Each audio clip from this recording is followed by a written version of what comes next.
नमस्कार, मैं हूं ब्रिज द्विवेदी। एग्रीमीटर में आप सभी का स्वागत है। आज के एग्रीमीटर में हम सोयाबीन के मार्केट पर चर्चा करेंगे। सोयाबीन पर विस्तार से बातचीत करने के लिए हमारे साथ जुड़े केडिया एडवाइजरी के डायरेक्टर अजय केडिया जी। अजय सर, बहुत बहुत स्वागत है आपका द बोनस में। बहुत बहुत धन्यवाद मुझे बुलाने के लिए। सर, आज हम लोग सोयाबीन पर बातचीत करेंगे इस शो में। इस साल अगर देखा जाए तो सोयाबीन का उत्पादन कम है। सर, मांग कैसी नजर आ रही है?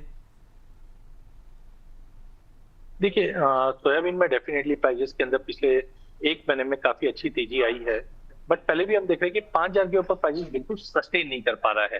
थोड़ी बहुत हमने देखा भावांतर के चलते, हमने अराइवल्स में भी थोड़ा आते हुए देखा है। बट कहीं ना कहीं जो डोमेस्टिक डिमांड है वो एज ऑफ नाउ ज्यादा पिकअप नहीं कर पा रही है। बट ओवरऑल मुझे लगता है कि डिमांड और सप्लाई अब जाकर धीरे धीरे मैचअप हो रहा है, जिसका एक सपोर्ट मिलता हुआ दिखाई दिया है।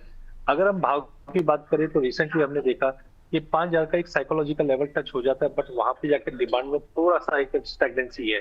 जैसे हमने नवंबर दिसंबर में देखा, जब भाव करीबन 45 से 46 रुपए था, तो मील की डिमांड, ऑयल इंडस्ट्री की डिमांड ये कंटिन्यू बनी हुई थी। तो मुझे लगता है स्टेबिलिटी अगर रहेगी प्राइजेस के अंदर तो डिमांड और इम्प्रूव होती हुई दिखाई देगी। बातचीत सर आगे बढ़ाते हैं, आवक पर नजर डालते हैं। मंडियों में अगर देखा जाए तो सोयाबीन की आवक में फिलहाल कमी है। सर, क्या लग रहा है आगे चलकर आवक में सुधार होगा? हाँ बिल्कुल, देखिए इंपॉर्टेंट कोई भी अराइवल के लिए सबसे पहले भाव इंपॉर्टेंट होता है।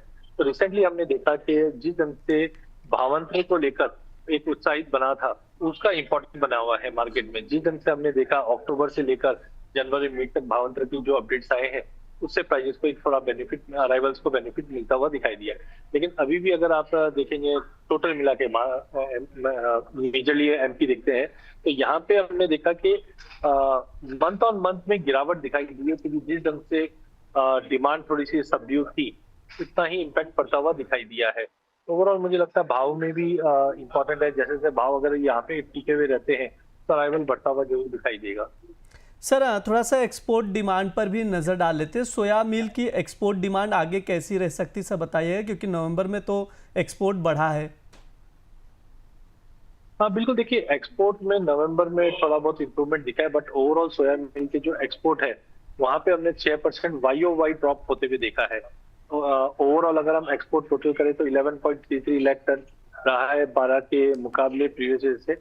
बट मुझे लगता है कि अगर प्राइजेस थोड़े और स्टेबल यहाँ पे रहते हैं या थोड़ा सा पुल बैक आ जाता है, तो कहीं ना कहीं उसका इम्पैक्ट भी पड़ता हुआ दिखाई देगा। देखिए सबसे इम्पोर्टेंट जो रहा है पॉलिसी रहा है ग्लोबल मार्केट के अंदर, जहाँ पे डीजीजीएस की एबिलिटी की वजह से हमने मार्क खाते हुए देखा है डिमांड्स के अंदर।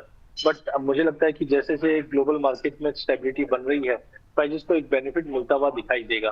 तो आई थिंक कि फर्स्ट क्वार्टर जो कैलेंडर ईयर का है वहां पे थोड़ा बेनिफिट मिलता हुआ रहेगा। खास करके यूएस और चाइना के जो रिलेशंस है वो जैसे से इम्प्रूव होंगे, ग्लोबल मार्केट में स्टेबिलिटी और डिमांड क्रिएट करता हुआ दिखाई देगा।